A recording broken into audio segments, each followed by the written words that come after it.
Hi, welcome to PNR's garden. ఈరోజు చేస్తున్న video Barbados cherries అండి.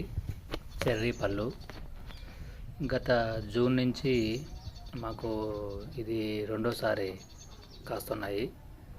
మొదటిసారి పళ్ళన్నీ కాసి మాగిపోయినాయి. సో రెండోసారి కాస్తున్నాయి. ఇవి కొద్దిగా లైట్గా స్వీట్గా ఉంటాయి, కొంచెం పులుపు ఎక్కువ ఉంటాయి, ఇంచుమించు మన టమోటా టేస్ట్ ఉంటాయి.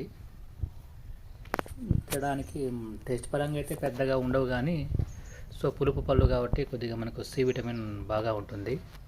అందువల్ల మనము ఇయర్లీ మనము సీజనల్గా దొరికే ఫ్రూట్ కాబట్టి మనము తినడం వల్ల మనకు సి విటమిన్ బాగా లభిస్తుంది. ఒక 4-5 పళ్ళు తిన్నా కూడా మనకు ఉపయోగకరంగా ఉంటుంది. కమర్షియల్గా అంత వర్కౌట్ కాదు, కానీ